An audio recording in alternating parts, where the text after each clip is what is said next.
Well, hello guys. I'm back again. I'm doing another vlog. So, today I'm going to be going to like one place, maybe two, and I think that's about it though. But there's something that I wanted to get off of my chest really fast, and that was I've noticed recently that people are stealing my words. Like I've used the word haters before, or hater, and then Kanye West stole it for his song Stronger. And then I used the word fuck me sideways. I've used that a couple times.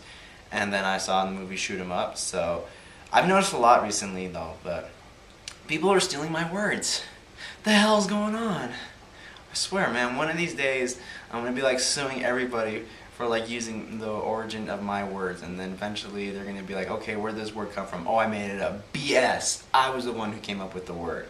But I just wanted to put that out there for the moment. Okay, so I got that taken care of. Now we're at the Wally World with the sister. See, you're not on a toilet or the bathroom mat this time. Good job. Okay, so we're gonna go and grab some stuff. In hell. Or in hell? We're in hell. Oh, we're in hell. Okay. So we gotta go grab some stuff and then I'll go from there. Okay, so we're here at Grandma's house and we're about to have some. Sorry if the sun was in your face. Stop with the sun. Anyway, we're gonna go have some dinner now. So I know this is gonna be good. So let's go eat some good grub. Well, guys, I got some great news. My car is back and rocking. Oh yeah. So now I'm gonna take it out for another test run and see, make sure everything is a-okay, and then I know yellow and black doesn't go together, but yeah. So there's that, and then I gotta go see if I can find my ish for odds and ends, and then give you guys some crazy news.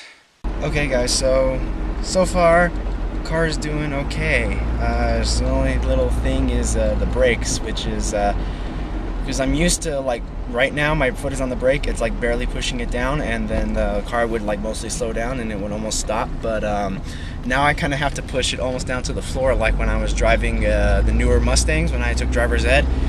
It's kind of like what I have to do now, but I'm not complaining, but I guess that's just the best it's going to have to be, because when we were doing the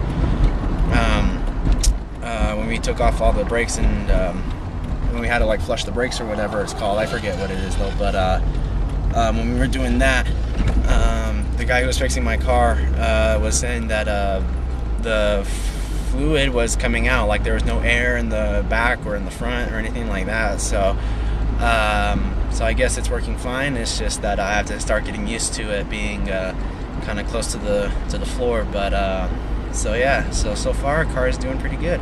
Without further ado, let's get going. Now our first story comes out of Italy.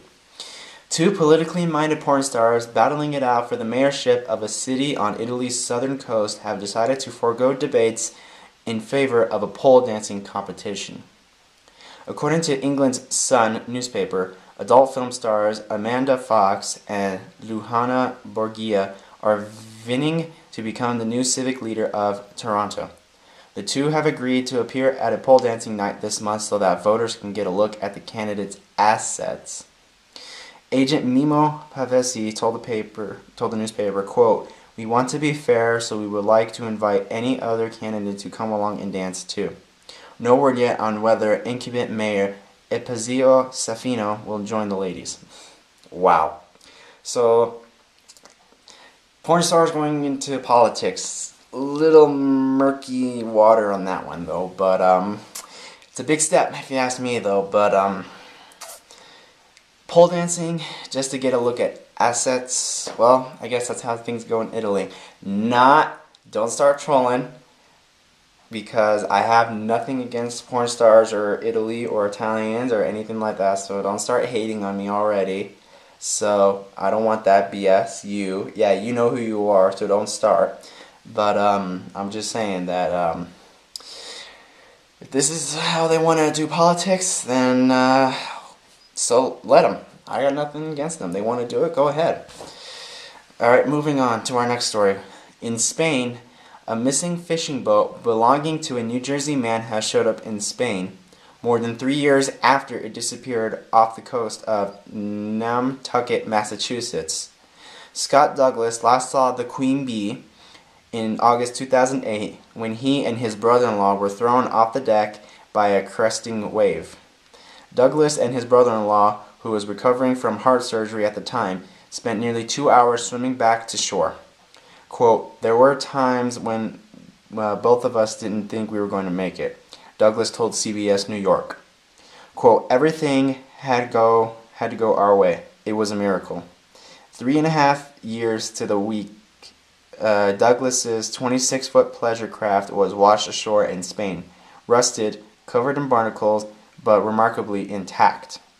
The Coast Guard's quote, "The Coast Guard's opinion is it went up north the coast of New England, Canada, Newfoundland, Nova Scotia, across the northern Atlantic, Greenland, and then eventually getting to Ireland and making a right, going down to the European coast." Douglas told 1010 WINS News Radio in New York. According to the maritime law, the Queen Bee now belongs to the Spanish government. Wow, that's something. Because if you had a boat, you got washed off, 3.5 years goes missing, and then it finally turns up in Spain, wow. Surprised it's still intact, it's my thing though, but now that it belongs to them, my question is, how are you going to get it back? Huh? If it belongs to them, you have to fly all the way to Spain, talk to the government and say, hey, this is my boat, it belongs to the U.S., I know your government owns it now, but can you let me get back on my boat and let me sail it back to New Jersey? But again, it doesn't work like that though, but if it did, things would have been a lot easier. And moving on to Brazil. An amateur bank robber metaphorically shot himself in the foot by literally shooting himself in the foot. In the foot. Closed-circuit television footage at a small bank in Paraná shows the man guarding the front door of the financial institution while two accomplices demanded money from the tellers. Shortly after taking up his position by the door, the man, whose name has been withheld by local authorities, suddenly drops to the ground and limps out of the building. Police say the man accidentally shot himself in the foot. He was arrested later that night after checking himself into a hospital. Police are still searching for the rest of the gang, who managed to get away with 30,000 reals, or $16,000 in American currency. But wow, you shot yourself in the foot. And this is what, your first time robbing a bank? Or bank robber? Yeah. This just comes to show that if you're a bank robber and you have a gun, be precise with your details and be cautious that you have a live firearm and you plan to shoot nobody, but if something should happen, you don't shoot yourself in the foot. Oh yeah, I swear, man. Alright, now moving on to the stories in the U.S.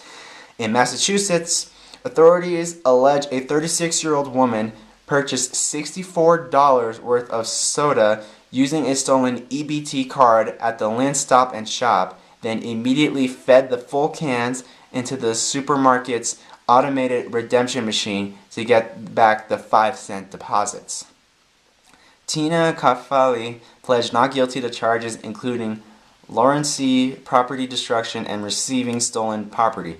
Lynn police told the Daily Item that the state-issued welfare benefits card Caffali used to buy the 18 12-packs of soda had another person's name on it. She gave several false names when officers watching the store's loss prevention video confronted her about it.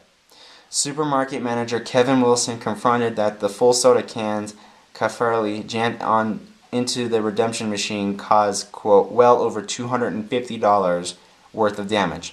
A Lynn District Court judge ordered Caffali held at Essex County House of Correction in lieu of $250 bail during an arraignment on Monday, January 23rd. Really? You went all this trouble to buy $64 worth of soda and then jamming it into the redemption machine to get the 5-cent deposit back, it's not even worth it, for Christ's sakes. 5 cents for one soda can, and you have 12. Think about it. That's 60 cents for a 12-pack, and you bought 18 of them. That's not even close to what you purchased. And you used a stolen EBT card. Really? You have nothing better to do, so you went and just did this. Yeah, the people go through. In Illinois, John R. Pasila, a 38-year-old resident of the Chicago suburb of Willowbrook, is accused of calling 911 and asking to fight a police officer. Police responded to the call around 4 a.m. on Thursday, January 19th, about a man who, quote, wanted to see an officer because he wanted to fight with them. According to a report in the Chicago Tribune, Pasila proved to be a man of his word, shoving officers and resisting arrest when authorities arrived. Pasila was booked into DuPage County Jail on charges of aggravated battery, resisting a police officer, and battery with intent to provoke or insult. He remains behind bars on a $100,000 bail. Willowbrook police told the paper they have had prior contact with Pasila, who is a registered sex offender. You want to fight police, and then you're going to get charged for it. You have got to be one of the most stupidest people on the face of this earth. You call 911. Oh, I want to pick a fight for no better reason. God, man, I want to like slap you across the face for that, because you are stupid. But our final story comes out of Arizona. A northern Arizona inmate has been charged with trespassing because he refused to leave his jail cell after his scheduled release. According to Coconino, I don't know how you pronounce that, it's a crazy word. County Sheriff's Office spokesperson Gary Blair, 44-year-old Martin Bettinini Combate was arrested in Flagstaff in late January for trespassing. Combate was supposed to be released on his own recognize on Monday, January 23rd, but he refused to vacate his cell at the Conesino County Jail. Allegedly, Combate said he was staying because he couldn't find his wallet. Police were called and Combate was arrested. He remains in jail. Yeah, well, if you won't leave your jail cell, you're going back to jail. What else is there? But you won't leave your jail cell because you couldn't find your wallet? Wow. The irony of this. Moral of the story, if you're gonna leave jail, just leave, okay?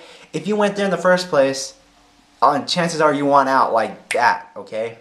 So, the advice is just go. Who cares if your wallet is missing, alright? I mean, if there are valuable items, which I highly doubt it, which would be like, what, money, ID, credit cards, stuff like that, you can call the companies, well, minus the DMV and whatnot, though, but you can call the credit card companies and say, my card was lost.